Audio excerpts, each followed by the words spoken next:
Another thing that I thought was really amazing in reading the book, a lot of this stuff is in the book, but Noel's fan mail during the TV series, she never got one piece of her fan mail. Why was that?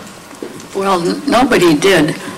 Jack didn't get any, and George didn't get any, and we finally found out that all the mail, because of the only address that the kids could find would be the studio or whatever.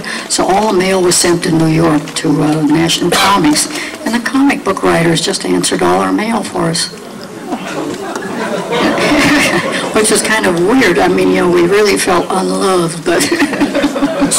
So when did you start getting fan mail that you had no idea you were affecting so many people in so many ways? So when did this start changing for you?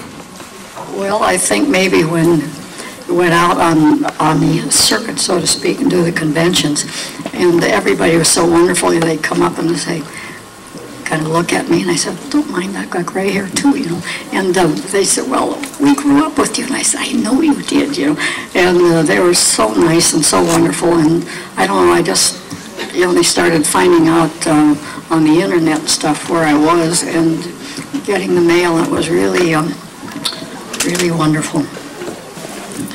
So speaking of fan mail, since you formally retired from working in the theater and working in film, or whatever, in what, 1960? 59 or 60? Right. And then, okay, so then you, went to work at United Artists, doing some typing and just Lois Lane doing clerical work. How about this? Huh? But then you handled you were a Brownie. Tell us about that. Well, there was an outfit in California that called Brown's Temporary Service, and this neighbor girlfriend of mine said, oh, geez, I think I'll go and take a typing test and maybe get some little work. So I trundled along with her and typed away, and first thing I knew, I got a job in the publicity department at United Artists. We were based at the MGM studio, and the thing started from there. And one day I got a phone call, and they said, is Noel Neill? Yes, I was speaking. And they said it was Mr. Olson from this big advertising group, and they were doing the advertising for the company at that time in Beverly Hills, and they said, would you like to do a little cameo? And he said, fine, as long as I don't have to climb a tower with a gorilla, I'm in. And he said, oh, no, we wouldn't do that to you. But so that's when I went up north into Canada and played Lois Lane's mother on the train in the first of, just driving by or flying by or whatever. And pretty soon the little scene was put back in the show, and they put it out for TV. And Kirk Allen was actually in it. You kind of didn't see him in the first showing of it, but it was fun up in Canada. You're talking about the Chris Reeve movie. Yes. Yes, the Christopher Reeve, yeah. The first one that he did.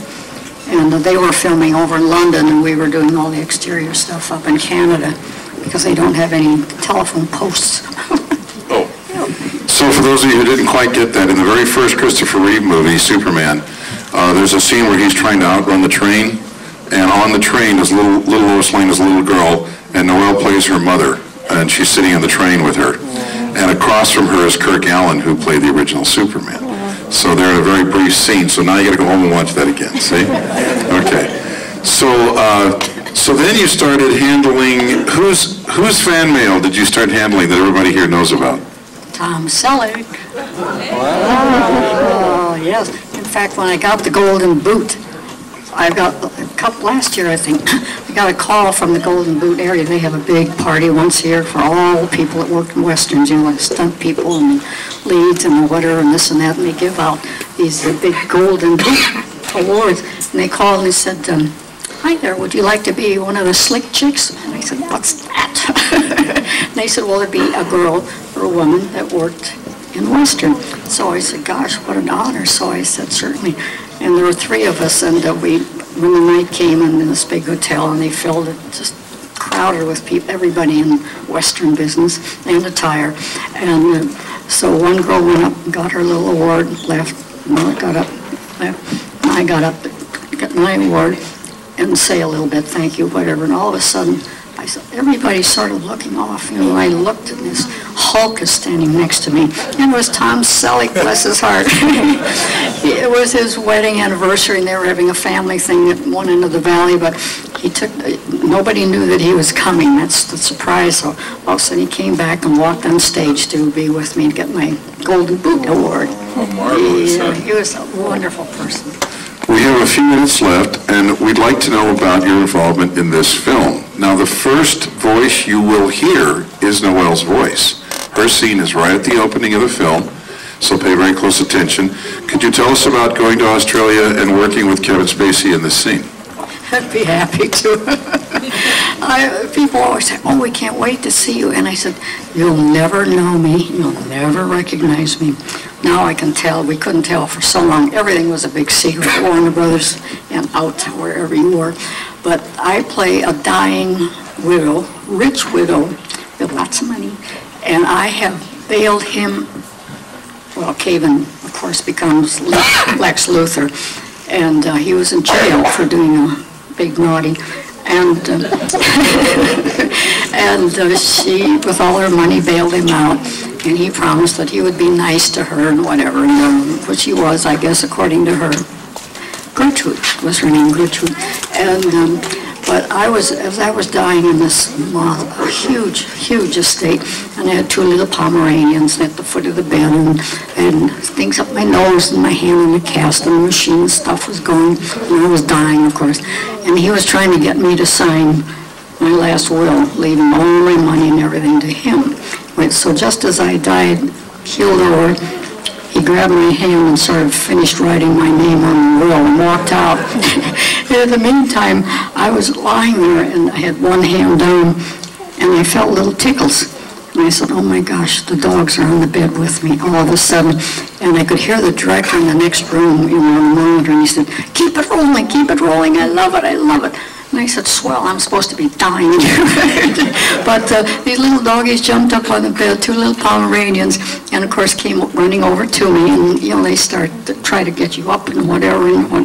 But then they said, well, it's the first time I've been overdone by 2 dogs. They say never work with children or dogs. I found out why. We are just about out of time, believe it or not. You're going to see the movie.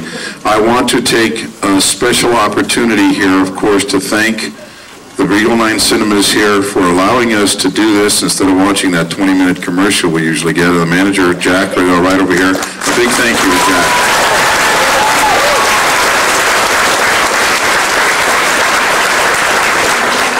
I want to thank all of you. There were people who did not come but still donated to the Chris Reeve Foundation in order to be here today. In honor of Chris and Dana, his wife, Dana, most of their money goes to research, but Dana Reeve, his wife, created this Quality of Life grant program to help people who deal daily with paralysis, who live with it. And that's where your money is going, and I want you to know we raised $1,600. Thank you very much. Yes.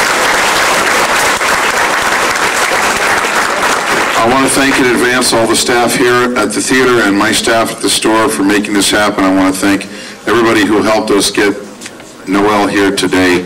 I couldn't think of a better way. Atlantis and Noel share the same birthday. How about that, huh? We opened on her birthday in 1976, 30 years ago, and it is our pleasure to have her here today. She will be at the store signing her book, which is $30, her photos, which are $20, and anything else you have, she'll graciously sign. So enjoy the movie. We'll see you at Atlantis afterwards. Thank you very much.